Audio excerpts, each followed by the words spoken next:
Buongiorno e benvenuti a tutti a questo nostro quarto incontro del Roadshow Conoscere per Competere. Sono 6 incontri in tutto che stiamo tenendo da inizio ottobre e ci impegneranno fino all'inizio di dicembre, come potete ben vedere da questo nostro backdrop. E oggi il macro tema che andiamo a presentare sono gli incentivi per lo sviluppo delle PMI e per i nuovi insediamenti in montagna. Ringraziamo il Parco Tecnologico Friuli Innovazione che ci ospita oggi. Questo nostro incontro è in collaborazione con il Carnia Industrial Park, consorzio di cui oggi abbiamo presente qui il presidente, che invito subito a prendere la parola, quindi invito qua vicino a me Roberto Siagri. Grazie. Sì, solo per un breve saluto e tra l'altro un benvenuto all'assessore alle attività produttive Sergio Dini e anche gli altri relatori di questo convegno. C'è la direttrice generale dell'Agenzia del Lavoro, la Lidia Alessio Verni, c'è il direttore per il servizio per l'accesso al credito delle imprese Diego Angelini e poi c'è il direttore dello sviluppo servizio dello sviluppo economico locale Giorgio Adami. E poi anche abbiamo per l'artigianato il direttore del CATA FVG Alessandro Quadri. Per cui questo è un incontro secondo me importante, quello di oggi, e voglio anche tra l'altro dare un saluto a tutti voi che partecipate a questo convegno che permette di conoscere un po' di più cos'è, per chi magari la conosce non bene, cos'è lo sviluppo impresa e le opportunità che può offrire alle imprese.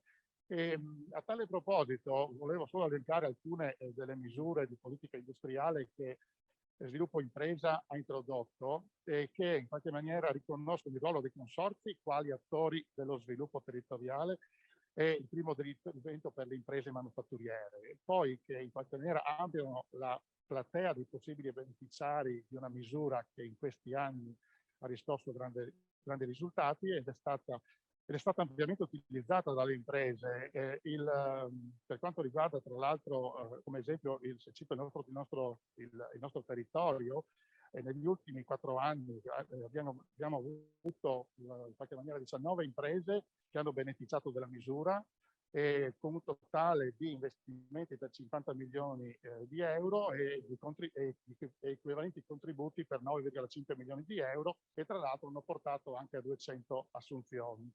Inoltre con questa sviluppo imprese ci sono stati allargati gli effetti dei beneficiari delle aree di svantaggio economico della montagna, per cui ci sono anche altri comuni che possono far entrare nel vantaggio che ha portato anche queste 19 imprese ad avere questi contributi. E inoltre c'è l'altra cosa che a noi sta anche a cuore, è il ruolo in qualche maniera che possono i consorzi nel riuso e di tutte le aree dismesse o degli edifici dismessi, e che in qualche maniera permettono non solo di dare più prospettive, ma anche di creare un ambiente intorno a noi più bello e anche più incoraggiante per lo sviluppo di nuovi insediamenti. Dunque un grazie per la fiducia che proprio questa riforma dà ai consorzi, e che è un ruolo che tra l'altro è centrale anche nel nuovo progetto della zona logistica semplificata, e questo fa sì che i consorzi diventino in qualche maniera un interlocutore importante per l'assessorato. E per finire volevo poi anche dire altre 2 cose sul COSILT. I soci, approvando recentemente il piano industriale dei nuovi 3 anni, in qualche maniera hanno anche recepito tutte le varie misure che sono dentro lo sviluppo impresa. È un piano che prevede, tra l'altro, per il prossimo triennio investimenti superiori a 37 milioni di euro, e questo include sia quelli programmati che quelli che sono già in fase di progettazione o che sono cantierati e che saranno comunque completati entro il 2022. E poi c'è anche l'attivazione da parte del consorzio di nuovi servizi innovativi, anche alla luce della recente incorporazione di Nova CVG, ovvero dell'ex Agimon. Questo pezzo è di più innovazione, ma tutto il resto del complesso poi è invece di parte del COSILT e del Cardiac Industrial Park, sul quale poi faremo un'operazione di riammodernamento importante. Aspettiamo che finisca EIOF per non turbare lo svolgersi di questi giochi, e poi partiremo con importanti progetti. Ciò detto, io direi grazie ancora a tutti per la partecipazione e buon convegno. Grazie, e continuiamo con un saluto introduttivo. Invito a questo punto ad avvicinarsi a me la Presidente di Confindustria Udine, Anna Maresti Danili.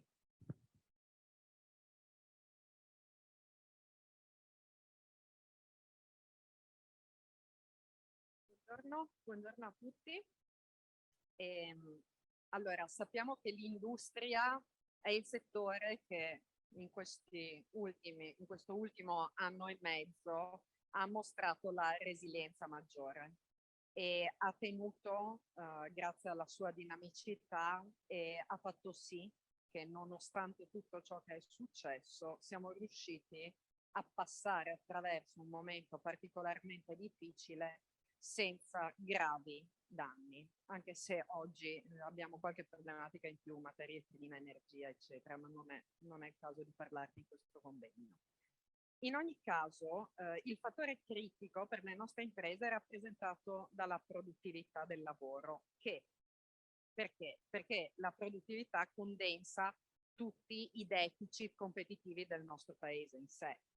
Nella nostra regione, parlando di produttività dell'industria in senso stretto, possiamo dire che dal 2014 al 2019, per usare i dati pre-pandemici, è cresciuta ad un tasso annuo di circa il 5%, e questo rispetto ad una media del nord-est di meno del 3%.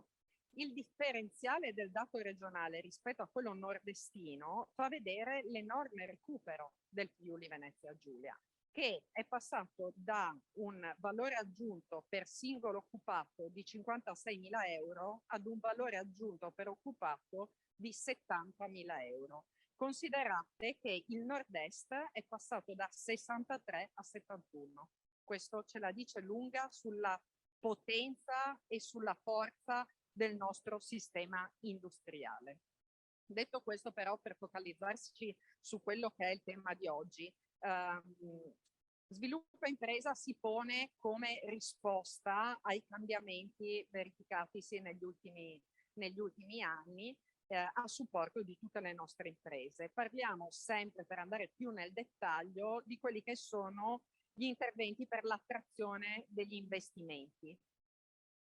E nella logica di attrazione, le norme di sviluppo di rilancio impresa, sui contratti regionali di insediamento, e parlo dell'articolo 6 per chi è del mestiere, viene rafforzato da Sviluppo Impresa con un arricchimento delle finalità e con un ampliamento dell'ambito operativo. La ratio di questa norma è favorire, con l'incentivo del conto capitale, la concentrazione di investimenti industriali organici nelle zone attrezzate di rilevanza regionale e quindi ricadenti nei distretti industriali, vedasi consorzi. Al nostro interno, nella nostra associazione, tra gli industriali della montagna si è discusso parecchio se lo strumento del contratto di insediamento non potesse essere utilizzato quale modalità di rilancio delle zone più sfavorite. E ne è scaturita appunto la proposta di estendere l'applicazione dell'articolo 6 nelle zone deboli della montagna, dove è molto più difficile, più oneroso fare impresa, che sono le omogenee D e C. Un'altra riflessione svolta all'interno della nostra associazione ha riguardato il tema della disparità di trattamento in termini di incentivazioni tra imprese. Perché? Perché fra zone contigue, una all'interno delle cosiddette D1, una qualche metro all'esterno, si creava una sorta di concorrenza sleale causata da incentivi regionali. Ne abbiamo discusso parecchio, anche grazie al nostro delegato alla montagna, Cesputti. Noi capiamo molto bene che chiedere l'estensione di questa norma potrebbe essere un discorso infinito, perché ci sarà sempre un motivo per estendere a qualche metro in più la norma.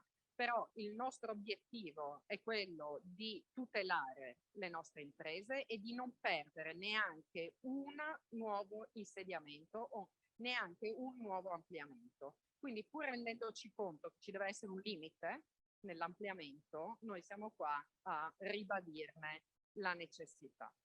Quindi l'attuazione di questo ampliamento alle zone di 2 e di 3 è legata alla stipula di intese tra comune e consorzi industriali per realizzazione, manutenzione e gestione delle opere di urbanizzazione primaria e infrastrutture nelle zone di 2 e di 3 degli stessi comuni. Allora, noi vogliamo lanciare un focus su questo tema perché potrebbe rappresentare una difficoltà e quindi, conseguentemente, si potrebbe ipotizzare la possibilità per i consorzi di gestire l'iniziativa industriale o il contratto di insediamento puntuale, anziché l'intera area, anche per non creare problemi con i singoli comuni che già abbiamo visto mobilitarsi. Ne stiamo discutendo in questi giorni e vi porteremo le nostre proposte. Detto questo, serve una capacità veramente ampia di pianificazione per portare a casa il rispetto degli interessi di tutti e per valorizzare il ruolo dei consorzi industriali quali vere agenzie di sviluppo del nostro territorio, con l'obiettivo, fra gli altri N, di pianificazione delle localizzazioni. E quindi un altro tema fondamentale, poi chiudo, è il fatto che dobbiamo porre attenzione alla polverizzazione degli insediamenti industriali, perché seppur sia corretto andare a sostenere, soprattutto nelle aree più critiche dove fare impresa, qualsiasi tipo di insediamento, dobbiamo anche fare attenzione a concentrare gli insediamenti industriali dove ci sono le infrastrutture, dove c'è l'ambiente friendly corretto per fare impresa. Detto questo, grazie per questo convegno che sicuramente dà un aiuto enorme, informativo e anche nel fare queste richieste per le nostre imprese. Ringrazio l'assessore, ringrazio la Lidia e il presidente del consorzio. Grazie. Grazie mille. Continuiamo quindi con la presentazione di oggi. Siamo anche in collegamento da remoto, quindi ci sono persone che stanno seguendo l'incontro e che se avranno delle domande, come appunto già la nostra regia tecnica indicava, possono farle nella chat, poi noi provvederemo a leggerle dall'online appunto per tutta la sala, per permettere poi ai nostri relatori di rispondere. Bene, io a questo punto lascio la parola all'assessore alle attività produttive e turismo, Sergio Emidio Bini. Benissimo. Così li guardo e qui guardo tutti, qualche economista oramai âgé, il Friuli Venezia Giulia come una terra di sventura, una terra dove i giovani, come dire, non vedono l'ora di andarsene, dove le imprese chiudono, dove i consorzi non funzionano, dove la politica non capisce nulla, dove i sindacati ancor meno, dove insomma anatema su di noi. Forse c'è qualcosa che non va, sto sbagliando l'esercizio della mia... Sento i numeri che ha palesato Anna e dico, beh, insomma, poi tanto torna ad essere quella locomotiva di testa che era stata passato nell'economia del nord-est e non solo, beh, significa che forse c'è un sistema che funziona. Quando la Presidente di Confindustria dice che la crescita del Friuli Venezia Giulia è del più 5%, sopra la media del nord-est, Cuba il 3%, significa che abbiamo un sistema resiliente, resistente e soprattutto un mondo imprenditoriale che in questi anni difficili, gli economisti un po' âgé probabilmente stanno dentro delle, no, non più perché sono âgé, ma stanno a casa facendo elucubrazioni le più perverse possibili sull'economia. Noi battiamo i marciapiedi, mi permettano le signore questa locuzione, quotidianamente per capire, per sentire come va l'economia. Allora vedete, nulla avviene per caso. Se un sistema economico come il nostro ha ripreso a correre più delle altre regioni dell'Italia, perché non è che, guardate, siamo in Italia, ma siamo sul podio. Come significa che c'è un tessuto imprenditoriale e associazionistico e le istituzioni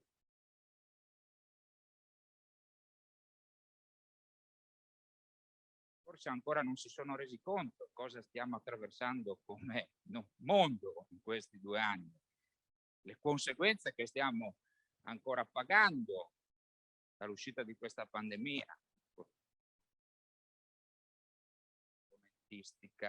cioè, stiamo pagando qualcosa di non banale. Eppure noi abbiamo dimostrato di essere sul pezzo. Il primo merito va agli imprenditori, perché sono loro che sono in quei difficili mesi hanno anteposto l'interesse dell'impresa all'interesse a volte anche personale, di cassa personale, ma poi vanno probabilmente a delle politiche industriali attuate in questi territori che hanno permesso alle nostre imprese di beneficiare di alcuni plus. Ma non parlo dei contributi a fondo perduto che sono stati dati durante la fase pandemica, che comunque hanno aiutato le imprese, saranno stati pochi, però come dice qualcuno, maledetti e dati subito, quindi hanno aiutato le imprese.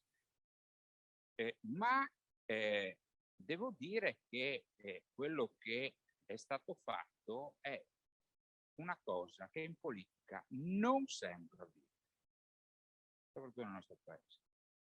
Dar continuità a politiche industriali di chi mi ha preceduto, a mio avviso ho lavorato bene. Questo l'ho detto dal primo giorno che mi sono insediato, sono passati 3 anni, quindi diciamo l'apprendistato l'ho passato, ma continuo a dire. In Italia a volte sapete come funziona, no? Uno fa, l'altro disfa, uno disfa, l'altro fa, insomma il caos. Noi invece abbiamo, come Regione Friuli Venezia Giulia, dato continuità a delle politiche economiche che, sentendo anche il Presidente, ma analizzando anche i dati che abbiamo noi,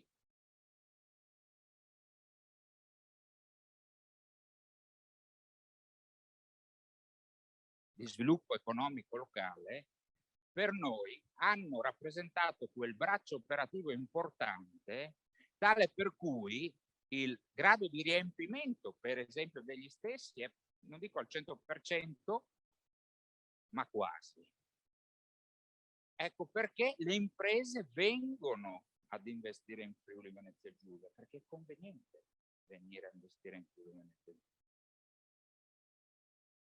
Noi con Sviluppo Impresa abbiamo voluto rafforzare ciò che ha lavorato e ha funzionato bene in questi anni, appunto i consorzi, permettendo agli stessi di aiutare le comunità locali anche a recuperare quelle che sono le tante aree degradate, aree dismesse presenti in Friuli Venezia Giulia. Guardate, non sarà un'operazione né semplice né rapida, perché se si vogliono fare le cose bene e soprattutto, come diceva Anna, non polverizzare la presenza delle imprese nella regione Friuli Venezia Giulia, ma creare uno sviluppo ordinato delle stesse nel territorio per non creare il caos, bisogna che serva un po' di tempo, serva che vengano trovate le intese con i comuni, serva che venga fatto un master plan, ma ci stiamo lavorando in maniera importante. Guardate, io non voglio altro tempo perché ho detto che volevo fare un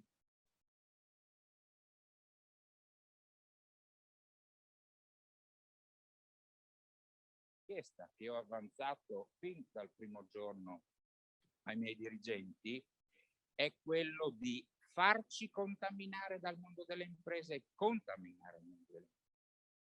E il tour che stiamo facendo nei vari consorzi del Friuli Venezia Giulia ne è una dimostrazione, cercando di rappresentare ciò che la regione fa per le imprese e mette a disposizione per le imprese. A brevissimo avremo e faremo una conferenza stampa per un'altra cosa che ho voluto portare avanti di concerto con il team delle attività produttive, una cosa che potrebbe sembrare banalissima, ma non lo era, vale a dire creare un calendario annuale di quelli che sono e saranno i bandi che la regione metterà a disposizione delle imprese. Questo per permettere alle imprese stesse di programmare gli investimenti, gli interventi. Quindi fra una settimana, l'abbiamo già messa in calendario, una settimana, 10 giorni, faremo questa conferenza stampa, presenteremo questo calendario, andremo e stiamo spiegando con questi tour e facendo conoscere gli strumenti. Gli imprenditori ti chiedono di conoscere, che tu possa mettere in atto degli interventi semplici, facili, e tagliare la burocrazia, sfrangiare e, se possibile, pagare in tempi rapidi i contributi, gli aiuti. Questo noi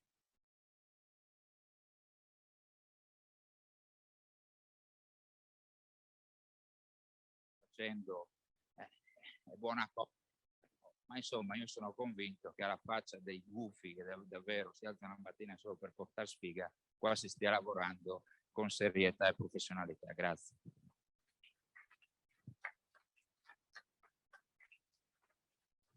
Grazie Assessore. Allora tocca adesso alla Direttrice Generale di Agenzia Lavoro e Sviluppo Impresa avviare i lavori, no, di analisi proprio di questi incentivi per lo sviluppo delle PMI e per i nuovi insediamenti in montagna. Buongiorno a tutti, vediamo se perfetto.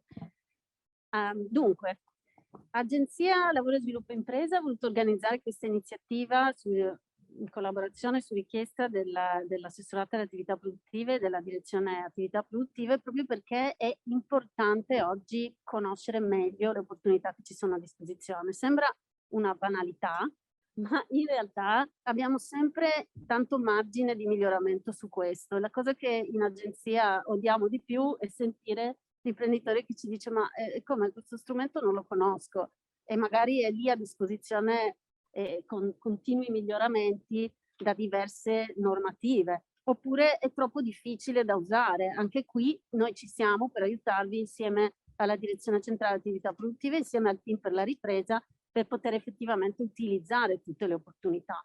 Quindi noi come agenzia lavoriamo nella progettazione e nella commercializzazione, mettiamola così, nella diffusione di questo prodotto, di questi servizi straordinari che il sistema Friuli Venezia Giulia mette a disposizione e che vanno conosciuti e vanno utilizzati.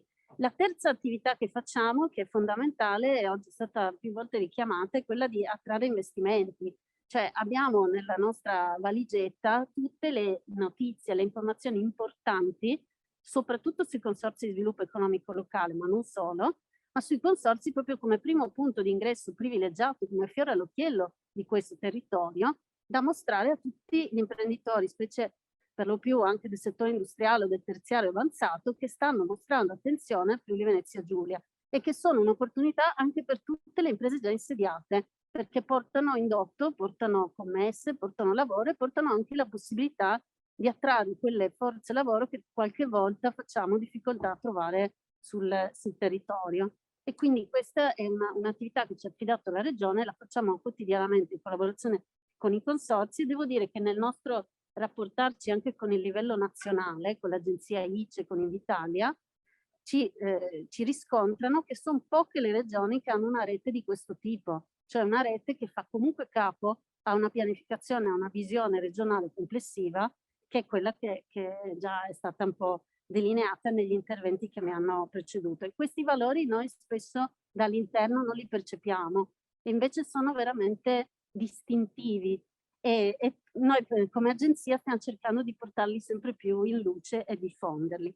Vi do, nel nostro ruolo di commercializzazione, quindi di diffusione, di migliore utilizzo di tutte queste opportunità, vi do subito qualche consiglio operativo, pratico. Prima di tutto utilizziamo gli strumenti che ci sono, i siti, le newsletter e soprattutto il servizio Avvisami, che è presente sulla home page della regione e che serve ad avere automaticamente la mail quando esce una nuova opportunità. Questo per le nuove opportunità. Per le opportunità che già esistono è importante ovviamente essere aggiornati, essere collegati e rivolgersi anche direttamente a Agenzia Lavoro e Sviluppo Impresa per avere la panoramica di tutto quello che c'è e che vi può servire per realizzare i vostri progetti.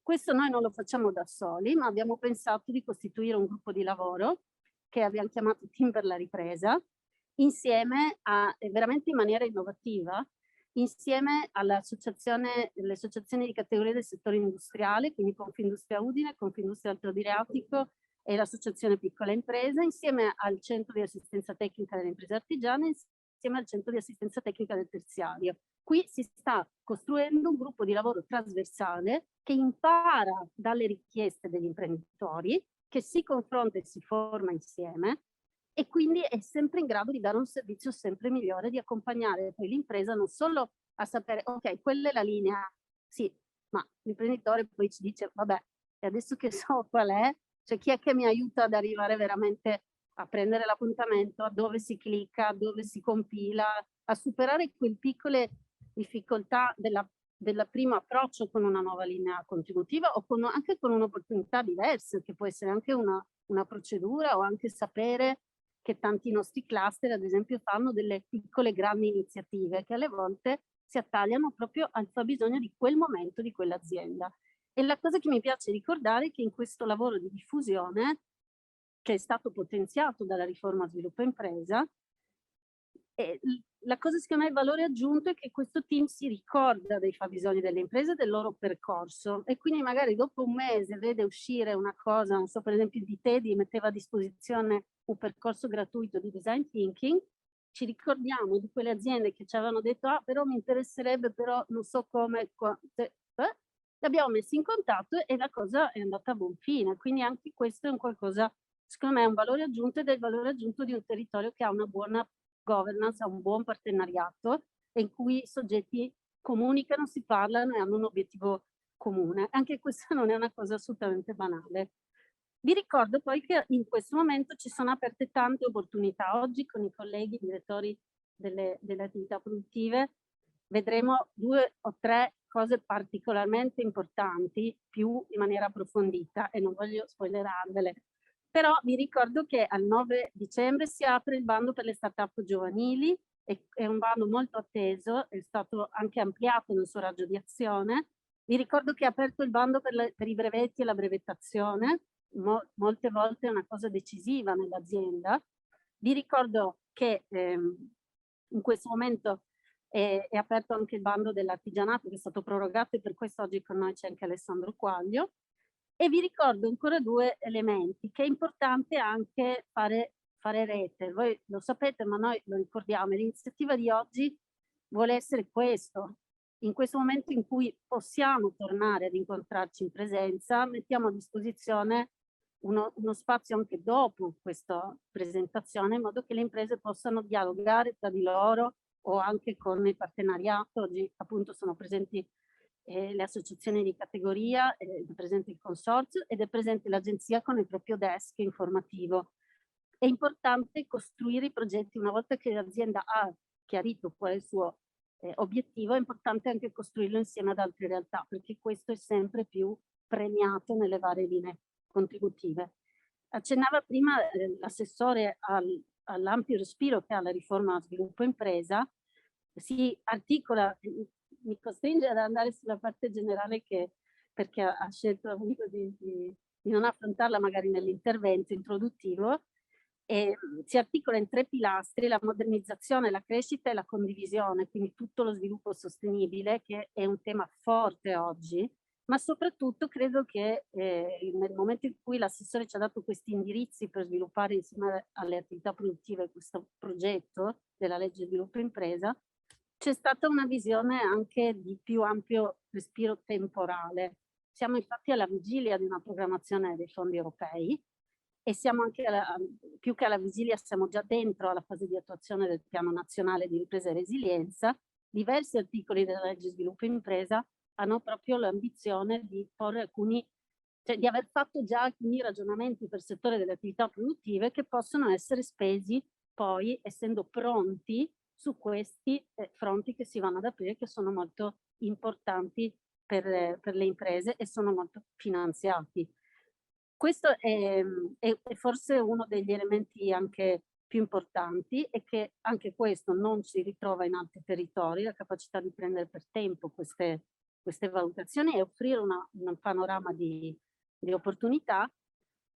È importante però che oggi lo interpretino le imprese, cioè una cosa è progettare le linee, una cosa è accompagnare per conoscerle, informare ed arrivare fino al click, però tutto questo non diventa realtà se non c'è l'interpretazione reale di un fabbisogno concreto delle imprese.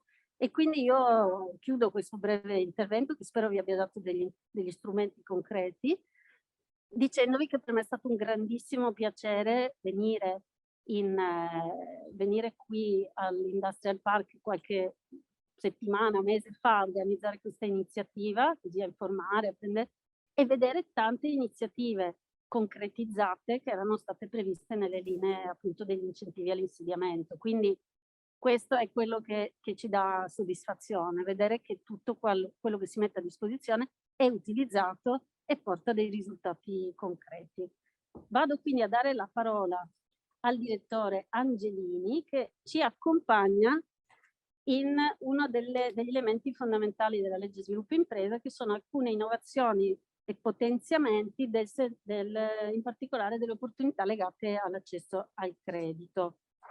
Però, come dicevo prima, e se vorrei poi accennare in chiusura, ci sono anche almeno 2 iniziative importanti aperte, quella sulle start-up giovanili e quella anche sull'innovazione organizzativa e le capacità manageriali delle piccole e medie imprese. Quindi c'è tanta materia sul servizio dell'accesso al credito per le imprese, diretto appunto dal collega Angelini. Prego, a te la parola, Diego. Grazie, buongiorno a tutti, grazie per l'invito.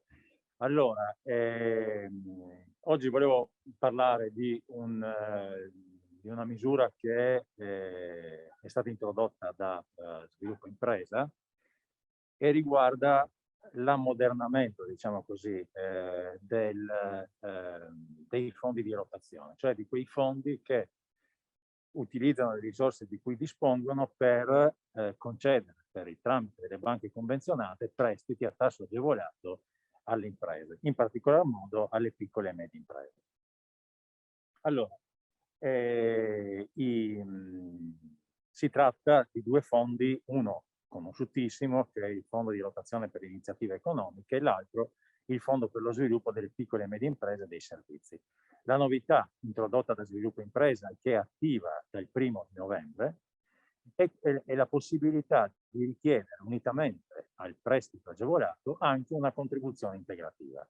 Una contribuzione integrativa il cui fine è quello di abbattere ulteriormente i costi finanziari connessi all'attivazione del mutuo già agevolati, in modo da raggiungere in alcuni casi l'obiettivo del tasso zero. Molto semplicemente, alle volte non si conosce bene che cosa sono questi fondi di rotazione. I fondi di rotazione sono delle risorse gestite fuori dal bilancio regionale da un comitato di gestione che è nominato per metà dalla giunta regionale e metà dal consiglio regionale, tra esperti con specifici requisiti di professionalità e onorabilità. Il presidente è Alessandro D'Arè, ci sono due segreterie, una responsabile per il FRIE e una responsabile per il Fondo per lo Sviluppo. I rispettivi titolari sono la dottoressa Paola De Neri e il dottor Giovanni Liverani, che tra l'altro abbiamo qua presente. Allora, FRIE è sicuramente molto conosciuto per le grandi imprese, ma in realtà finanzia anche le piccole e medie imprese.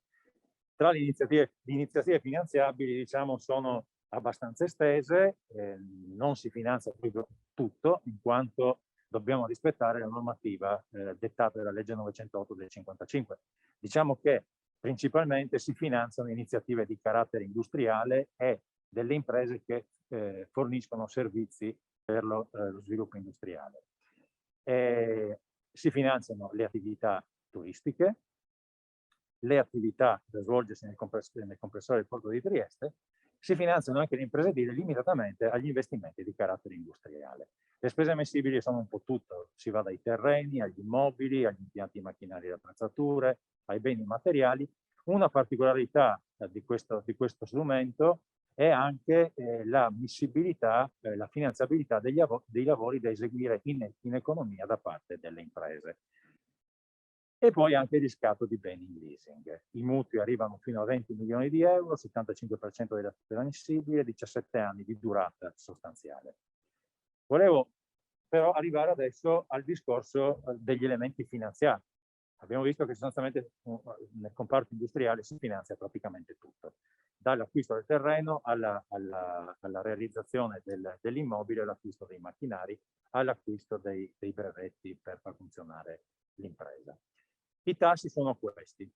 Si tratta di tassi variabili che però in realtà sono fissi. Perché? Perché i tassi sono talmente bassi che per assicurare, siccome sono tarati con l'Euribor, l'Euribor è talmente basso attualmente che si applicano le percentuali minime da riconoscere alle banche convenzionate. Si va da un massimo di 0,95% ad un minimo di dello 0,45%. La novità che volevo sottolineare in questa occasione, visto che è veramente una novità, è partita praticamente parte adesso, sono le contribuzioni integrative. Cioè c'è la possibilità del 1° novembre per chi vuole ottenere un prestito del FRIE di richiedere unitamente, quindi non si tratta di due procedimenti amministrativi, è un procedimento amministrativo unico, anche una contribuzione integrativa per l'abbattimento degli oneri finanziari. Questa contribuzione integrativa è stata fissata come regola generale, quindi non occorre fare assolutamente niente, se non richiederla, è pari al 5% dell'importo del mutuo. Nel caso, in determinati casi, che poi ricorderò, si può richiedere la misura maggiorata pari al 5,5%. Nel corso del medesimo anno solare la medesima impresa può ottenere fino a 150.000 euro di contribuzione integrativa. La contribuzione integrativa è integrativa nel senso che viene a far parte del contratto di mutuo, è misurata con riferimento agli interessi che si pagano, cioè se l'interesse è inferiore al 5%, al 5,5%, si andrà a coprire tutto l'interesse fino ad arrivare al tasso zero. Una particolarità è che è molto semplice, abbiamo cercato di mantenere la caratteristica principale di questi fondi, cioè la semplicità. Sono stati approvati 2 moduletti da compilare e che nel momento in cui l'impresa presenta la domanda in banca, se vorrà la contribuzione integrativa, chiederà anche la contribuzione integrativa. Le fattispecie, diciamo, per ottenere la contribuzione maggiorata sono quelle che vedete nella diapositiva, cioè sostanzialmente iniziative innovative nel settore tecnologico, iniziative che si inseriscono nell'ambito di processi di reshoring o di riconversione delle attività di impresa, iniziative che si inseriscono nell'ambito di processi di internazionalizzazione, iniziative conformi al modello dell'economia circolare, iniziative rivolte a imprese virtuose dal punto di vista occupazionale, cioè a quelle imprese che alla data di presentazione della domanda hanno registrato un aumento complessivo nel numero degli occupati pari ad almeno il 10% rispetto al numero degli occupati registrati nel libro unico 12 mesi prima, ed infine una misura interessante, cioè rivolta a quelle iniziative che comportano la riattivazione, ovvero il ripristino o la riqualificazione di immobili inutilizzati o di complessi produttivi degradati.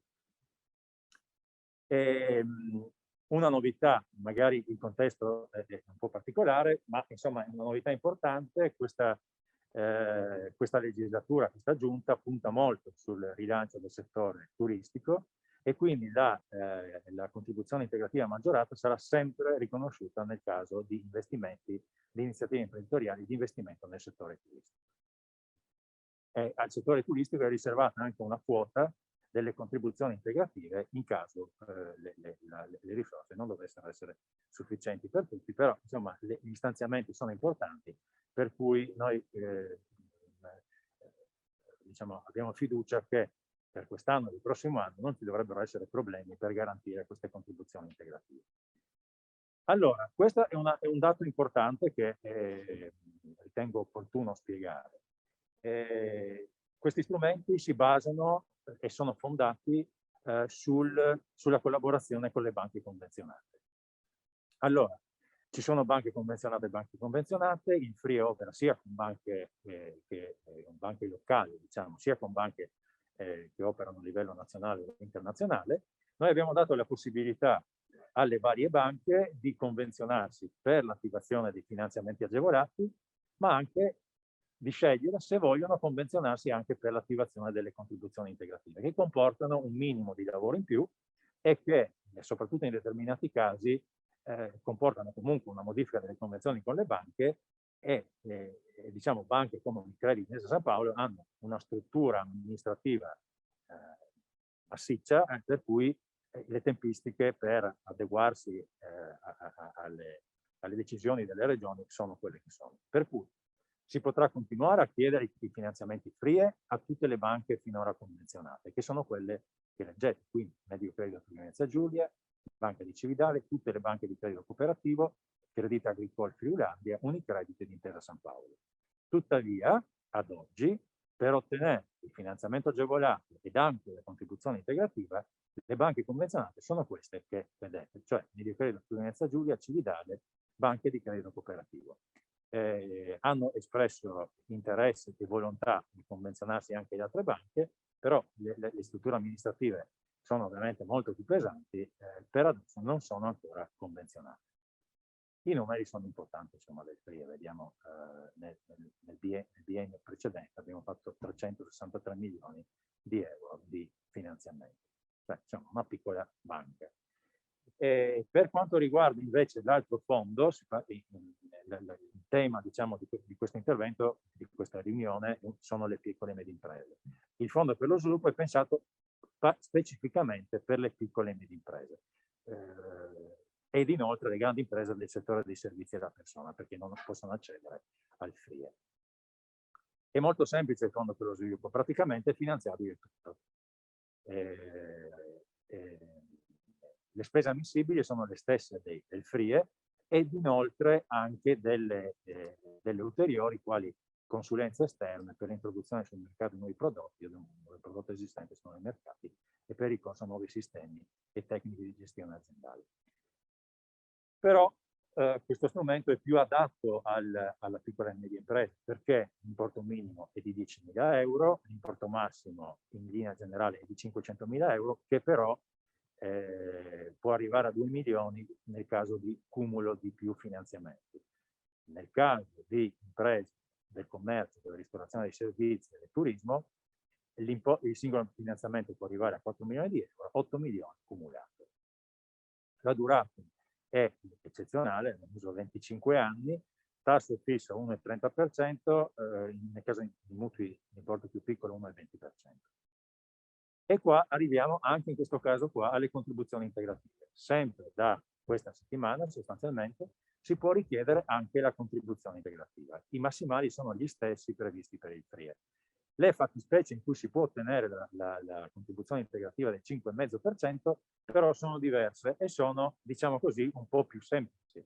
Nel senso che ci sono delle fattispecie automatiche e dunque, per esempio, se il finanziamento ha un importo fino a 70.000 euro, il 5,5% è automatico. Visto che ci troviamo in questa zona, anche le iniziative realizzate nei territori dei comuni rientranti nelle zone montane omogenee ottengono sempre il 5,5%, in linea con quella che è la filosofia di sviluppo impresa.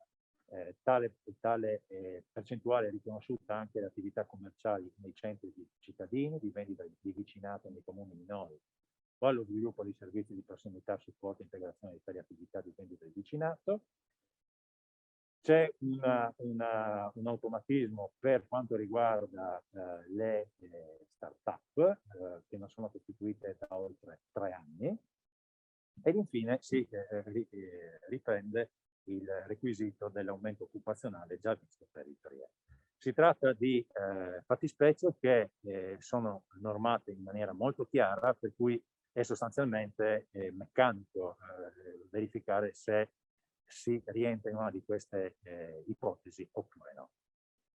Anche in questo caso per il turismo 5,5%. E il Fondo per lo Sviluppo, essendo un fondo che ammette anche finanziamenti di più piccola entità, vede come banche che attivano i finanziamenti, le banche locali più crediti agricoli. Sono anche in questo caso convenzionate le 3 banche, le banche diciamo regionali, quindi Mediocredito, FVG, Cividale e le banche di credito cooperativo. Il Fondo per lo Sviluppo nell'ultimo biennio ha operato perché fa finanziamenti di importo più piccolo, circa 51 milioni di euro. Diciamo che la previsione è sicuramente di un significativo aumento, proprio in connessione con l'introduzione delle contribuzioni integrative, che su finanziamenti di durata non chiaro, l'impresa si troverà di fronte a una scelta.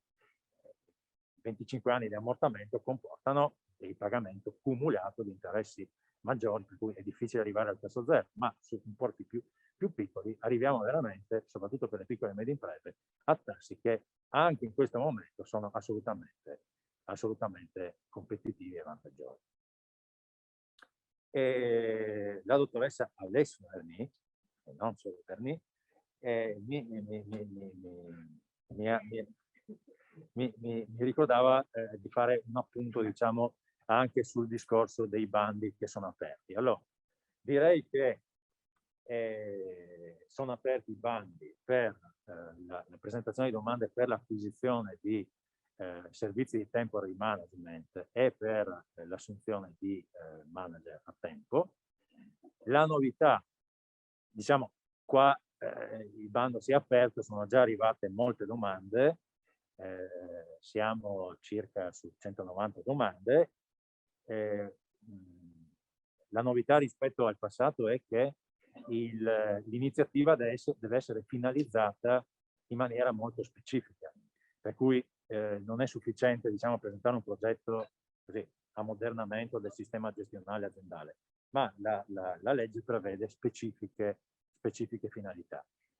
L'obiettivo è quello di far diventare questa misura una misura permanente, per cui non avvenga come solitamente avviene il click day o quasi click day, diciamo, ma che dopo il primo impatto, diciamo l'apertura dopo 5 anni obiettivamente dall'ultima apertura, sono arrivate parecchie domande, tuttavia l'obiettivo sarebbe quello di normalizzare questa misura in modo che quando l'impresa veramente ha bisogno possa trovare un canale aperto, perché, voglio dire, tra le varie fattispecie c'è per esempio la fusione di impresa. Ora non ha senso dire mettiamo questa data, un mese di tempo, o ti fondi o non ti fondi. Beh, il senso è mantenere questa misura sempre aperta quando un'impresa vuole preparare una fusione, preparare per esempio un aspetto che è molto connesso con quello che la Regione vorrà fare in futuro, l'aspetto dell'ingegneria finanziaria, per esempio. Sostenere per esempio imprese che vogliono entrare sul mercato obbligazionario, vogliono emettere mini bond. Cioè, l'obiettivo è quello di far diventare questa misura una misura alla quale ci si rivolge quando si ha bisogno e non necessariamente si corre quando si apre il finanziamento. Quindi questo è l'obiettivo.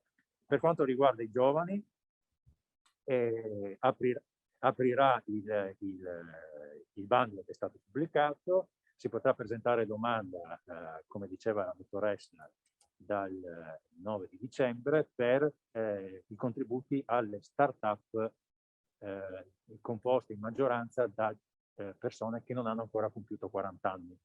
Quindi la novità rispetto al passato è che si considerano ammissibili non soltanto le imprese che alla data di presentazione della domanda sono state costituite da meno di 3 anni, ma le imprese che sono state costituite da meno di 5 anni, quindi la platea si amplia significativamente. E diciamo si considerano giovani non più le persone che non hanno compiuto 36 anni, ma quelle che non hanno compiuto 40 anni. Diciamo che evergreen ovviamente. Stiamo pensando, faremo 55, dai, perché a questo punto. Però, allora, questo però, insomma, ha un livello significativo. Ho fatto alcuni calcoli come popolazione, la popolazione che da 18 a 40 anni sono diverse decine di migliaia di persone in più rispetto a quelle fino a 36 anni. E anche le imprese ovviamente che esistono da più di 5 anni, da almeno 5 anni, sono molte di più di quelle che esistono da 3 anni. Il contributo è stato strutturato in maniera un po' diversa, proprio perché la platea è diversa, quindi non necessariamente proprio più soltanto la creazione dell'impresa, ma anche lo sviluppo dell'impresa. Anche in questo senso sono state introdotte, su suggerimento delle associazioni di categoria, delle spese ammissibili che prima non c'erano. Per esempio consulenze per l'innovazione. Si vorrebbe che questo strumento continuasse sia a finanziare le iniziative, diciamo, del commercio, ecco, però insomma anche si vorrebbe sostenere in sinergia con altri strumenti che la Regione ha messo in campo, per esempio il Fondo regionale di garanzia per gli investimenti di venture capital nelle start-up innovative. Si vorrebbe andare a favorire in particolare quelle imprese che hanno un carattere innovativo. E per esempio tra le spese ammissibili sono state introdotte, oltre alle consulenze per l'innovazione, è stata introdotta la possibilità di finanziare dall'inizio alla fine campagne di crowdfunding. Quindi questo per un'impresa magari che ha già qualche anno potrebbe ottenere un contributo che può arrivare fino a 40.000 euro per organizzare una bella campagna di crowdfunding. Direi quindi che il contributo è molto interessante, si può chiedere l'intensità massima del 50%, si riconosce una premialità, chiede meno, per cercare di massimizzare il valore delle risorse messe a disposizione. Sono stati stanziati 2,5 milioni. Con l'assestamento che è stato appena approvato abbiamo aumentato la dotazione del manager a tempo, che adesso è di circa 2,5 milioni. Confidiamo che se qua guardo l'assessore, che se questo bando andrà bene ci saranno anche magari risorse ulteriori, perché insomma, soprattutto se i progetti saranno buoni è un peccato insomma non finanziarli. Quindi vi ringrazio e do la parola al prossimo intervento.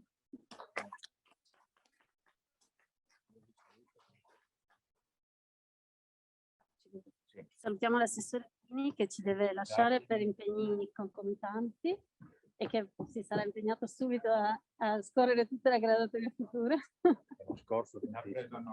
Arrivederci. E grazie al dottor Angelini che ci ha fatto una bella panoramica interessante. Questi due sono elementi di modernizzazione del sistema, l'innovazione organizzativa e l'apertura forte alle start-up giovanili come elementi importanti per tutto il tessuto produttivo regionale e anche per quella funzione di attrattività che dicevamo prima rispetto ai talenti, mettiamo così. E passiamo adesso la parola all'architetto Giorgio Adami, che entra un po' nel vivo di una misura che secondo me qui interessa veramente molto, perché parliamo di incentivi per l'insediamento e dell'apertura di cui anche ha parlato la Presidente Mareschi Danieli alle aree montane. Prego, architetto Adami. Buongiorno a tutti, grazie dell'invito, una bella opportunità, fa ovviamente piacere essere anche qui presso un consorzio che mi è ovviamente anche vicino. ma non solo per questo, anche perché devo dire che rispetto a questa misura sicuramente questo consorzio, diciamo così, ha dimostrato delle performance e anche delle capacità notevoli. Credo che sia sotto gli occhi di tutti, soprattutto anche nella zona di Amaro, insomma, vedere che numerose proprio delle iniziative che praticamente sono nate in questi ultimi tempi si incardinano su questa misura. Colgo anche l'occasione per ringraziare il consorzio, perché so che fa da notevole cassa di risonanza proprio su questa misura, tant'è vero che, come lo vedremo poi da alcuni numeri che sono stati anche in parte anticipati dal Presidente, forse qualche dato aggiornato che ulteriormente dimostra la capacità del consorzio, devo dire che sicuramente è già in parte nota questa misura. Faccio solo 2 cenni introduttivi per dirvi che questa misura, che nasce con Rilancia Impresa, quindi una misura sostanzialmente che parte nel 2015-2016, è incernierata inizialmente proprio esclusivamente nelle aree industriali e si associa a un altro pacchetto di misure dedicate proprio ai consorzi, che in qualche maniera integrano l'azione dei consorzi proprio nella logica di ottimizzare gli investimenti e quindi sfruttare al massimo quelle che sono le capacità insediative. Quindi sicuramente in un primo momento questa misura nasce con una logica attrattiva, proprio per in qualche modo attrarre le imprese che sono esterne agli agglomerati industriali, con la finalità di portarle all'interno e ottimizzare anche il sistema delle infrastrutture che sono state nel frattempo realizzate. Perché ricordiamoci che ovviamente le aree industriali nel tempo, anche con le precedenti leggi di finanziamento come la 3 del 99, hanno avuto importanti finanziamenti e quindi abbiamo creato un sistema infrastrutturale che sicuramente necessita un sistema insediativo, diciamo così, di livello. A questo punto però, con Sviluppo Impresa, abbiamo fatto delle ulteriori riflessioni, anche nella logica, devo dire, prioritariamente rivolta al tema del risparmio dell'uso del suolo, perché alcune realtà, come probabilmente anche questa della Carnia, dimostrano dei livelli insediativi tali per cui cominciamo ad avere dei problemi di occupazione dell'area industriale. Quindi abbiamo una carenza di lotti industriali, soprattutto magari per insediamenti nuovi o per insediamenti di certe dimensioni. Quindi per iniziare a ragionare come si può diciamo, ottemperare alle esigenze insediative, ma anche di risparmio dell'uso del suolo, con Sviluppo Impresa abbiamo iniziato a ragionare come poter portare l'esperienza positiva dei consorzi anche al di fuori dei tradizionali agglomerati industriali. Peraltro superando una logica prettamente urbanistica di, in qualche maniera, di revisione degli strumenti urbanistici, quindi sfruttando o incidendo su tematiche di revisione dei piani regolatori, quindi trasformando sostanzialmente delle zone non di uno in zone di uno, ma affrontando e superando quindi questo tema in una logica essenzialmente proprio finanziaria, di supporto finanziario, andando a ragionare su quello che sono le zone di 2 e di 3, quindi quelle che effettivamente sono le più prossime a quelle che sono le caratteristiche degli agglomerati industriali, mantenendo comunque sempre un pacchetto integrato di iniziative, ovvero sia i consorzi possono operare al di fuori delle zone di 2 e di 3, previa intesa con i comuni, come si diceva anche, come diceva chi mi ha preceduto, ma potendo utilizzare anche le altre misure che oggi i consorzi utilizzano all'interno degli agglomerati industriali, consentendo in questo modo di offrire alle imprese un sistema di supporto integrato che consenta appunto non solo o non esclusivamente il finanziamento di cui adesso tratteremo, ma anche appunto un eventuale supporto con i finanziamenti regionali per eventuali iniziative che dovessero concorrere appunto a creare le migliori condizioni insediative. Questo, diciamo così, come premessa. Quindi questa misura, come vi dicevo, è incardinata su un regolamento che attualmente è alla 7ª edizione. Lo dico perché questo dimostra che è una misura sicuramente interessante, ma è una misura anche, lo apprezziamo noi, direi quasi giornalmente, abbastanza complessa, perché si incardina sotto un sistema di aiuti di Stato che a sua volta ha delle sue complessità, pertanto necessita e ha necessitato di una serie di manutenzioni che abbiamo fatto, non ultime evidentemente anche quelle proprio per inserire già le novità di Sviluppo Impresa.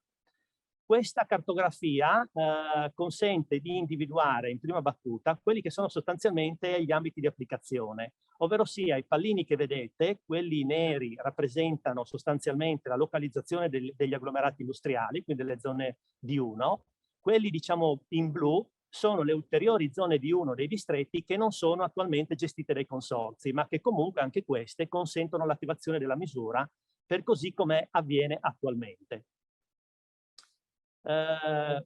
Visto che siamo, diciamo così, al primo quadriennio di apertura, possiamo cominciare a fare dei bilanci su questa misura. Effettivamente abbiamo finanziato al momento 76 progetti per un importo di oltre 33 milioni di euro, per un volume di investimenti di quasi 180 milioni di euro e per un livello occupazionale di oltre 500 occupati. Quindi sicuramente è una misura interessante.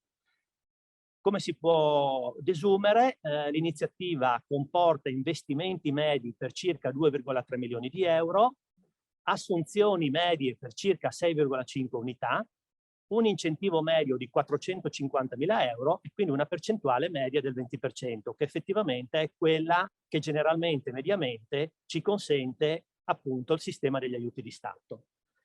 La misura contributiva, come dicevo, nasce nel 2015 con Rilancio Impresa, e con il regolamento attuativo diventa strutturale, con la prima apertura che risale al 2017. Già nel 2017 nel Consorzio COSEF abbiamo avuto effettivamente un bel primo giro di istanze, tant'è vero che molte di queste cominciano già a essere nelle fasi conclusive e abbiamo anche concluso alcune iniziative, per cui e devo dire che al momento è andato anche tutto bene, per cui diciamo, siamo soddisfatti di questa cosa. Con Sviluppo Impresa, come vi dicevo, abbiamo attuato un significativo potenziamento della misura, particolarmente apprezzata e riconosciuta molto efficace dal sistema produttivo, in particolare introducendo delle novità che riguardano l'attrazione degli investimenti, che è un tema effettivamente dedicato a una forte vocazione alle imprese che vengono da fuori regione, quindi con dei target dedicati, con delle aperture dedicate e anche con gli stanziamenti dedicati, per essere proprio sempre pronti, come diceva anche il collega, e non creare dei bandi ad hoc, ma sostanzialmente una misura sempre aperta. E poi anche questo aspetto dell'applicabilità anche all'esterno degli agglomerati industriali e quindi nelle zone di 2 e di 3, come vi ho fatto cenno. Ecco, questi sono dei dati di sintesi che ho voluto riportare proprio sul consorzio. Quindi abbiamo 18 progetti per un importo finanziato di oltre 12 milioni di euro, un volume di investimenti di 57 milioni di euro e 192 assunzioni. Questo in termini percentuali significa che abbiamo un 23% a livello di iniziative rispetto al sistema dei consorzi che oggi ricordo abbiamo 6 consorzi in regione, quindi un 23%, un 36% delle risorse che l'amministrazione ha messo a disposizione, un 32% degli investimenti e un 38% per quanto riguarda le assunzioni. Quindi significa che il consorzio sicuramente ha lavorato bene, sta lavorando bene su questa misura.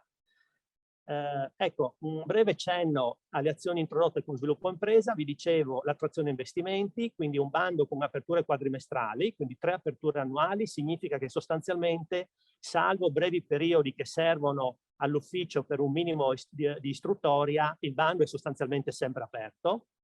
Uno stanziamento finanziario riservato, quindi una graduatoria riservata a queste imprese. Requisiti di ingresso comunque, diciamo così, elevati rispetto agli standard ordinari che sono comunque abbastanza elevati. Abbiamo almeno 10 nuove assunzioni nel primo anno dall'avvio dell'iniziativa e ulteriori 20 nuove assunzioni nel triennio, un investimento minimo di 7 milioni di euro e un significativo impatto sull'indotto in termini anche di commesse rispetto al tessuto produttivo locale, proprio per creare proprio delle connessioni rispetto a queste imprese che arriverebbero quindi da fuori. È un vincolo di destinazione di 7 anni, che ovviamente è maggiorato rispetto allo standard, che invece è o di 3 o 5 anni. La questione al di fuori degli agglomerati industriali, in questo momento la misura quindi è apribile, diciamo così, tra virgolette, nelle zone di 2 e di 3 della montagna, previa intesa consorzio comune, nelle zone di 2 e di 3 dei comuni già dotati di zone di 1, quindi tornando alla cartografia precedente, diciamo così, i comuni dove già insiste un agglomerato industriale possono attivare le zone di 2 e di 3 che in qualche maniera appartengono agli ambiti limitrofi, proprio per un discorso di congruenza e attrattività, diciamo, rispetto all'agglomerato industriale. E poi abbiamo il tema dei complessi produttivi degradati, ricadenti sempre nelle zone D2 e D3, riconosciuti dal Master Plan, che è un documento sul quale stiamo lavorando ed è un'ulteriore iniziativa messa in campo da Sviluppo Impresa, finalizzata in questo caso proprio specificamente a recuperare degli ambiti degradati particolarmente problematici, dove parimenti tanto i consorzi, tanto la misura sugli incentivi agli insediamenti potranno essere attivate. Alcuni numeri proprio di sintesi per darvi un'indicazione di come sta progredendo questa misura e come anche tra l'altro ci aspettiamo che progredisca in maniera consistente viste le aperture che stiamo dando. Il primo bando abbiamo avuto 14 progetti per gli importi che vedete, le assunzioni che vedete. Il secondo nel 18 abbiamo già degli incrementi anche considerevoli dal punto di vista dell'importo finanziato da parte dell'amministrazione. Il terzo bando continua a progredire ulteriormente fino ad arrivare all'ultimo, per il quale abbiamo chiuso solo recentemente, quindi entro fine settembre abbiamo chiuso tutti gli impegni del bando. Questo comporta volumi di investimenti per 65 milioni di euro e quindi un impegno finanziario che va oltre gli 11 milioni di euro, che quindi cominciano a essere importi considerevoli. C'è da dire che le dotazioni finanziarie comunque sono state garantite le coperture di tutte le annualità di riferimento, proprio perché ci crediamo in questa misura, abbiamo dei feedback molto positivi e quindi siamo riusciti, almeno per il momento, a coprire sempre tutte le graduatorie. Quindi non abbiamo un tema di scorrimento, non abbiamo nessun problema di qualcuno rimasto appeso. Certo che parimenti mi associo alle aspettative rispetto all'assessore, perché indubbiamente le aperture che faremo, a questo punto è una misura che viene apprezzata, conosciuta, quindi ci sono delle potenzialità notevoli e quindi avremo bisogno di risorse sicuramente importanti. Al momento risultano completate 11 iniziative, buona parte di queste sono proprio nella zona del consorzio del COSILT, e in relazione alla crisi abbiamo anche erogato anticipi per oltre 6 milioni di euro. È un dato anche questo importante.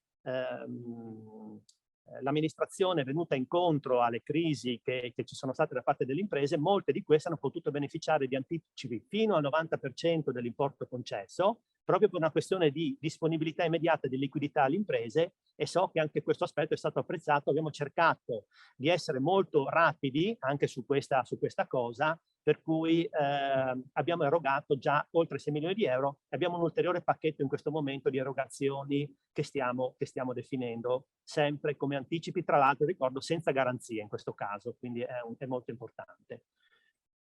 Vengo a qualche diciamo, dato di sintesi sulla misura, non vorrei dilungarmi troppo perché poi tutti i riferimenti ci sono e se c'è qualche necessità particolare siamo a disposizione.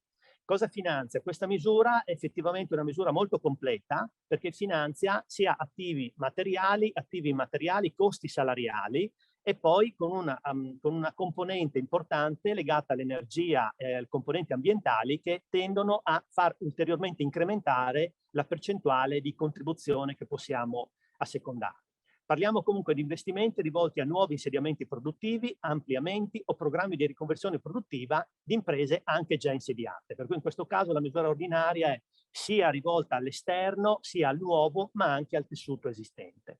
Dove? Ecco, a questo punto la fattispecie si è ampliata perché originariamente era solo legata agli agglomerati industriali, quindi alle zone D1.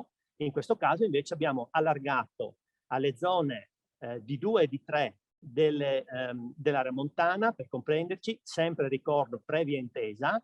Il tema dell'intesa è un dato importante perché abbiamo ritenuto proprio per evitare un tema di polverizzazione, anche di dispersione delle risorse, di tenere comunque fermo un ragionamento di potenzialità di sviluppo, di coerenza e anche di, in qualche maniera, aspettativa concreta di un territorio a creare le condizioni migliori per l'insediamento. Quindi c'è bisogno che sia valutata attentamente le potenzialità di quell'area in modo tale che dopo si possa aprire effettivamente portando l'esperienza delle zone D1 anche dentro questi ambiti. Come vi dicevo, anche nelle aree comprendenti i complessi produttivi degradati, quindi qui ci leghiamo al master plan, e poi nelle aree destinate a insediamenti industriali nei comuni già dotati di zona D1. qual è il valore degli investimenti? Qui abbiamo, diciamo, dei tetti di ingresso minimi, per capirci, quindi per le grandi imprese almeno 1 milione di euro e 500.000 euro per le piccole e medie imprese, e deve determinare un elevato impatto occupazionale che abbiamo ritenuto essere come minimo 3 occupati. Per una grande impresa probabilmente è un dato, diciamo così, facilmente ottenibile, certamente per una piccola 3 occupati è un dato che sicuramente può creare un impatto, direi, rilevante. Per cui in questi termini, questi sono i 2, diciamo così, paletti d'ingresso. Dopodiché i soggetti beneficiari sono le grandi imprese che operano nei settori della produzione dei servizi e che siano localizzate nelle zone assistite a finalità regionale, oppure limitatamente al de minimis ai progetti di tutela ambientale, oppure le piccole e medie imprese che operano nei settori della produzione dei servizi, quindi in questo caso tutte. L'intensità di aiuto varia evidentemente perché è coerente con gli aiuti di Stato. Mediamente possiamo dire che, come abbiamo visto dalle valutazioni che abbiamo fatto prima in termini massivi, arriviamo, diciamo così, al 20% dell'iniziativa, con valori incrementali per iniziative spinte sul fronte energetico ambientale, perché abbiamo dei target, diciamo, più alti finanziabili. La durata massima del progetto è 12 mesi, 36 mesi, scusate, che può essere prorogata di ulteriori 12 mesi. Le iniziative ammissibili, come vi dicevo, sono costi per gli investimenti in attivi materiali, quindi l'acquisto, la locazione di terreni e di immobili, acquisto e locazione di macchinari o impianti nuovi di fabbrica, acquisti di attrezzature nuove di fabbrica, costi per gli investimenti in attivi materiali, quindi diritti di brevetto, licenze, eccetera, e i costi salariali, calcolati su un periodo di 2 anni. Poi c'è la componente in de minimis, diciamo così, che ci consente una certa agilità dal punto di vista contributivo, perché riusciamo a mettere dentro anche i servizi di consulenza, le attività di certificazione o pubblicità e attività promozionali. Dopodiché arriviamo invece alle componenti energetiche / ambientali che possono appunto arrivare a finanziare anche tutta la componente di efficientamento energetico degli impianti, ma anche degli immobili, razionalizzazioni, eccetera. E anche le eventuali opere accessorie a queste. Parimenti abbiamo anche gli investimenti a favore della cogenerazione ad alto rendimento, abbiamo anche avuto dei casi in cui delle imprese hanno sfruttato questa potenzialità, quindi sempre legate alle tematiche dell'impiantistica che viene in qualche modo efficientata. La produzione da fonti rinnovabili, sempre comunque per autoconsumo, quindi legate all'investimento, però abbiamo anche, diciamo così, la possibilità di finanziare impianti che possono essere solare, eccetera, insomma. Dopodiché abbiamo anche la possibilità di sostenere la parte degli studi ambientali, perché generalmente le componenti energetiche hanno bisogno comunque di essere asseverate, di essere, diciamo così, analizzate dal punto di vista tecnico, e quindi c'è bisogno anche di uno studio ambientale che può essere comunque coperto con questa misura. Proposte di attivazione, a questo punto vediamo dei dati, diciamo così, aggiornati, attuali, perché il bando è già aperto.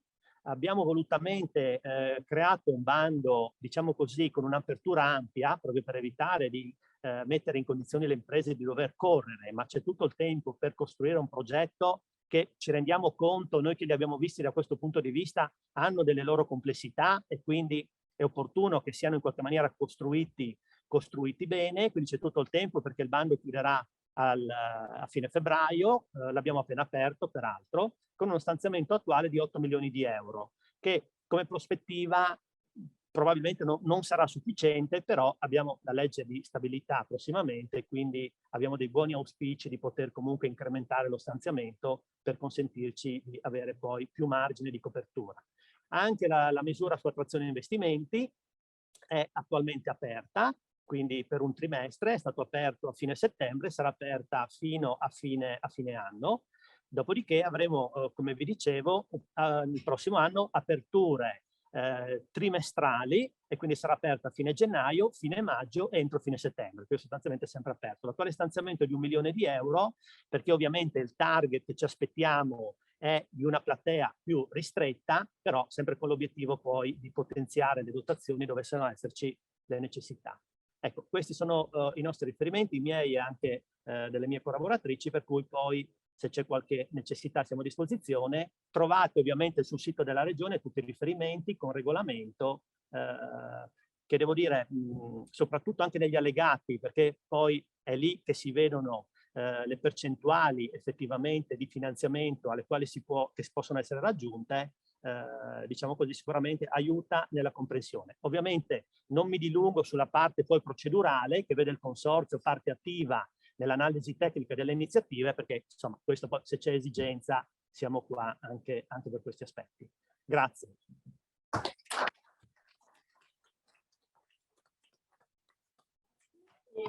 A tavolo il portafoglio di Cata e Fugi, direttore Cata e Fugi, e cambiamo anche le slide. Intanto che carica le slide, ricordo che potete farci avere eventuali richieste di chiarimenti, approfondimenti, magari le riserviamo tutte quante dopo l'intervento del collega Quaglio. E approfitto per ringraziare l'architetto Adami che con questi materiali ci consente di fare ancora meglio il nostro lavoro di diffusione. Posso solo una cosa? Prego. Che ci tenevo, mi è sfuggita proprio a proposito dell'esperienza regionale dei consorzi, notizia proprio di questi ultimi giorni che si sta lavorando a livello nazionale, proprio presso la conferenza delle regioni, per analizzare il caso dei consorzi a livello nazionale e la nostra iniziativa come legge di governo dei consorzi e anche, devo dire, il sistema poi di finanziamento è tenuta come esperienza proprio pilota che sarà presa in considerazione per portare proprio a livello nazionale, diciamo, delle novità da introdurre proprio su questo fronte. Quindi significa che insomma su questo tema ci siamo mossi bene, ci stiamo muovendo bene, l'esperienza nostra regionale è sicuramente tenuta in massima considerazione. Grazie. Grazie Giorgio, infatti volevo giusto aggiungere che secondo me non c'è un'altra misura, sicuramente non a livello regionale, ma credo neanche a livello nazionale, che abbia coraggiosamente messo dentro veramente tutto ciò che era possibile, perché questo è un po' un difetto che alle volte noi abbiamo, che non mettiamo dentro tutto ciò che è possibile, mentre qui sono state messe anche le spese salariali che l'Unione Europea consente, ma molto spesso non ci sono nelle linee per gli investimenti, e anche per esempio la parte promozionale, che è importante, perché se le nostre aziende diciamo, promuovono il fatto di aver fatto una grande iniziativa con gli incentivi regionali, ci aiutano molto poi a promuovere questo territorio come un territorio che è vicino alle aziende. Do la parola quindi a Alessandro Quaglio per una misura molto importante per le aziende più piccole. Grazie dottor Saverni, grazie per l'invito e grazie a voi di essere qui presenti. Sostanzialmente rispetto ai colleghi che mi hanno preceduto, adesso parliamo solamente di un settore chiaramente non così trasversale o comunque importante come era in termini di numeri l'industria, ma su un taglio relativamente più basso che solamente l'artigianato. Quindi in qualche maniera gli incentivi che vediamo adesso a un taglio più basso, però potrebbe essere interessante nel momento in cui appunto aziende industriali, avendo una filiera corta, piuttosto che comunque avere dei contoterzisti che lavorano con imprese stesse, possono essere sicuramente beneficiari di questi incentivi che abbiamo visto in qualche maniera aumentare in questi anni di sviluppo. Io rispetto ai colleghi precedenti ho solo una slide, quindi ho cercato di semplificare il possibile e dare un po' il bignami del nostro core business, quindi della nostra attività che facciamo. Se avete piacere, con QR code in alto a destra potete scaricare le slide complete, quindi qui è solamente un dettaglio sintetico di quello che vediamo oggi. Alcune note, giusto perché chiaramente l'intervento che di solito faccio con le imprese dura 40 minuti, quindi non mi sembra il caso di tenervi 40 minuti qui seduti, quindi do alcune dritte su il perché ci troviamo qui oggi e quali sono sostanzialmente le linee attive. Ci troviamo qui oggi perché sostanzialmente rispetto alla scadenza naturale che era il 31 ottobre, ad oggi, grazie all'assessore Bini, siamo riusciti a spostare questa scadenza a 31/12, sostanzialmente perché abbiamo visto che le domande in questo periodo, o meglio fino ad ottobre, erano abbastanza scarse, voluto il fatto che chiaramente, come è già stato accennato dai colleghi precedenti, interventi precedenti, le imprese riscontrano grandi difficoltà e ritardi nelle consegne di materie prime e di attrezzature. e quindi con questo ulteriore slittamento ci permette in qualche maniera di dare un po' più di ossigeno alle imprese per poter poi andare a rendicontare la spesa. Per in qualche maniera delineare i nostri canali contributivi li possiamo semplificare con 3 caratteristiche.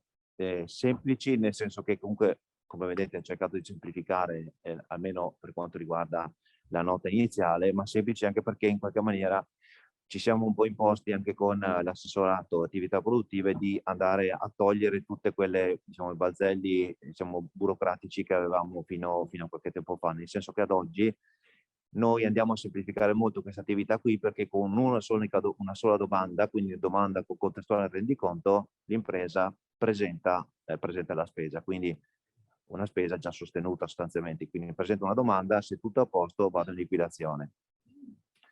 Anche qui aggiungo una caratteristica ulteriore di Bandicata perché ulteriormente rispetto a quello che veniva fatto in passato, noi abbiamo i tempi istruttori che ci legano a una tempistica massima di 90 giorni. Quindi l'impresa ad oggi, visto che abbiamo detto che siamo con contestuale al rendiconto, l'impresa si trova sul conto corrente il contributo nei 90 giorni da quando presenta la domanda. Chiaramente questo al netto di eventuali richieste di integrazioni. Ulteriore passaggio è dovuto al fatto che la terza caratteristica che abbiamo pianificato il calendario delle aperture perché è stato il primo canale contributivo che in qualche maniera ha messo a sistema una cadenza fissa, nel senso che vedete oggi che il nostro canale per quest'anno è aperto il 22 aprile e scadeva il 31 ottobre, ma con il prossimo anno la cadenza fissa, quindi anche per gli anni successivi, sarà sempre 31 marzo, 31 ottobre. Questo per dare certezza chiaramente alle imprese nel momento in cui hanno bisogno di investire e quindi sanno la certezza assolutamente della possibilità di presentare domanda. L'unico punto interrogativo chiaramente sarà sostanzialmente quanto la regione riuscirà a mettere come fondo.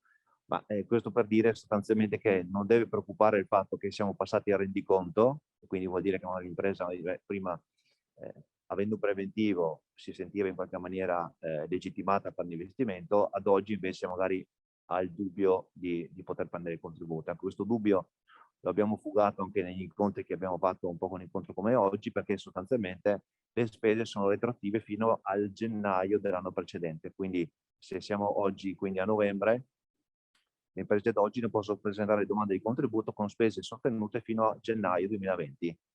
Quindi nel momento in cui qualcuno dovesse rimanere fuori quest'anno, quindi con investimenti fatti nel 21, potrà presentare domanda a marzo 22 e sicuramente a quel punto prendere il contributo. Quindi sicuramente può essere un aiuto e lo vediamo sostanzialmente anche delle domande che stanno arrivando. Adesso con novembre finalmente le domande pian pianino stanno risalendo la china, quindi siamo oggi a circa 1400 domande, quindi negli ultimi 20 giorni c'è stata un'accelerazione importante, tenendo conto, giusto per darvi una statistica di che cosa abbiamo fatto negli anni, da quando siamo nati, quindi nel 2012 avevamo circa 230-240 domande, l'anno scorso abbiamo licenziato 1850 domande, quindi la crescita è stata veramente importante e questo grazie agli attori insomma, con cui collaboriamo tutti i giorni, che ormai mi sento dei colleghi a tutti gli effetti, oltre chiaramente a degli incontri che facciamo specifici sul territorio con le imprese, perché il nostro interesse è chiaramente quello di mantenere il testo unico più interessante possibile nei confronti delle imprese. Il testo unico e la legge si riferisce al 2002, in questa cosa qui chiaramente abbiamo aggiunto negli anni delle casistiche. Il nostro contributo è un contributo a sportello, quindi vuol dire che faccio l'istruttoria nel momento in cui ho delle risorse finanziarie ed è un contributo in de minimis, quindi abbiamo un taglio che va da circa 30% minimo a un massimo del 50% in base alla casistica delle domande di contributo che vedete. Quindi sono 7 linee contributive, perdo solamente 2 minuti su 3 linee, una che è la linea principe che è legata alla linea ammodernamento tecnologico, che è quella che va di più, attualmente sulle 1400 più della metà sono riferiti a questa linea di contributo, quindi nel momento in cui vado a fare ammodernamento, che vuol dire vado ad acquistare attrezzatura nuova, qui non ci deve essere una perizia, piuttosto compro un materiale nuovo, un'attrezzatura nuova, e a quel punto lì diventa per l'impresa un ammodernamento anche su una linea produttiva piuttosto che altro, con una spesa minima di 3.000, massimo 20.000 euro, posso avere un contributo del 40%. Tenete conto che può essere vista questa linea di contributo con massimali e minimali bassi, però tenete conto che ogni anno io posso fare una domanda. Oltre al fatto che quest'anno abbiamo aggiunto la possibilità, cosa che invece nel passato non poteva avvenire, l'accumulabilità del nostro contributo. Quindi questo vuol dire prendo un contributo Cata, ok, posso aggiungerci la Sabatini nazionale, non quella regionale, o posso aggiungerci qualche altra attività sempre nazionale, quindi escludendo solamente diciamo, in qualche maniera la finanza regionale. Altro strumento, abbiamo parlato prima di consulenze, certificazioni, anche il nostro linea contributiva, che è quella che vedete in grigio a destra, è consulenze per la certificazione e qualità. Anche qui ci sono imprese che hanno voglia di cimentarsi su certificazioni piuttosto che consulenze a spot specifiche, hanno una linea particolare dedicata. Oltre al fatto di avere una linea dedicata alle nuove imprese, che non è trasversale come la linea delle imprese giovanili che è in partenza adesso con dicembre, ma è solamente dedicata al settore artigiano. In questo caso qui il limite minimo è 40% di contribuzione, aggiungiamo un 10% se effettivamente un'impresa che si insedia in una zona a svantaggio economico o eventualmente se è femminile o giovanile, quindi ha una premialità di 10 punti. Questo per darvi un po' un quadro completo. Tenete conto che nel 2021 queste sono linee, nel 2022 saranno le stesse, quindi proprio nell'ottica della pianificazione, come diceva prima l'assessore, noi diciamo ogni anno cosa apriremo l'anno successivo, questo per cercare in qualche maniera di aiutare le imprese, in qualche maniera ad essere sempre sul pezzo. Quindi questa locandina qui, se avete piacere potete scaricarla, la trovate sull'home page del nostro sito, quindi se volete poi il dettaglio assolutamente potete appunto scaricare con il QR code. Perdo altri 2 minuti, visto che ho avuto l'ok. 2 minuti su una... 2 minuti perché dobbiamo raccogliere domande. Sì, su un'iniziativa che è stata presentata, scusate che non ce l'ho come slide ma come brochure, che è stata presentata in conferenza stampa con l'assessore Bini e l'Università di Udine il giorno 28 in Palazzo della Regione Udine, ed è un'iniziativa che facciamo a 3, quindi Università di Udine, Regione e Cata, dove sostanzialmente cosa facciamo? Facciamo degli incontri specifici riservati a imprenditori artigiani, collaboratori o appunto soci di imprese artigiane. Di solito uno si parla sempre di master, ma non è un master perché chiaramente non parliamo di persone che sono laureate, sono praticamente persone, possono essere anche laureate, ma non sono solamente quelle. Quindi facciamo degli incontri specifici riservati in 8 moduli, 8 giornate, 8 sabati, in Palazzo Antonini a Udine, con docenti universitari e diciamo, consulenti che possono appunto essere chiamati sia da università ma anche da noi stessi durante le serate giornate tema che faremo. Partiamo con un calendario che è il 29 di gennaio e concluderemo il 5 di maggio. Sono 8 giornate dove sostanzialmente si trattano trasversalmente i temi per quanto riguarda la governance dell'impresa. Quindi si cerca di mettere un po' a tavolino e sui banchi di scuola gli artigiani che normalmente insomma sono impegnati molto di più nella parte produttiva, ma nella parte amministrativa ogni tanto peccano. Quindi è un progetto sfidante, speriamo, insomma, come dice il titolo, non siamo mai finito di imparare, quindi noi andremo a imparare con gli artigiani e speriamo che gli artigiani qualcosa possano imparare anche dall'attività che viene fatta in maniera comune. Ecco, con questo momento chiudo, quindi rimango a disposizione anch'io. Grazie. Grazie. Benissimo, allora provvedo, mentre invito tutti a pensare a cosa vogliono chiedere, a leggere una domanda che ci arriva dall'online, che è per gli incentivi all'insediamento. Il bando che si è aperto appunto nel 2021 il 25 ottobre. Nelle zone omogenee D e C di svantaggio socio-economico e territori montani, le imprese possono presentare domanda solo successivamente all'avvenuta stipula tra consorzi e comuni. Dove e come si verifica l'avvenuta stipula? La domanda arriva dalla signora Farah Urari. Allora, diciamo così, è in atto un'elaborazione di una intesa tipo, chiamiamola così, proprio c'è stata anche richiesta dai consorzi, dal tavolo di coordinamento dei consorzi, proprio per avere un atteggiamento quanto più possibile uniforme, seppur nelle particolarità dei territori, per capirci. Quindi in questo momento è demandato al consorzio e al comune la stipula dell'intesa, come credo sarà definita a breve a questo punto. Quindi sicuramente zone di 2 e di 3, bisognerà poi fare riferimento però al consorzio di riferimento dell'area, in questo caso se parliamo di area montana al COSIL, per comprendere in che termini e in che tempi, diciamo così, potrà essere stipulata la convenzione, perché questo, come dicevo, è un passaggio essenziale per le motivazioni che dicevo prima.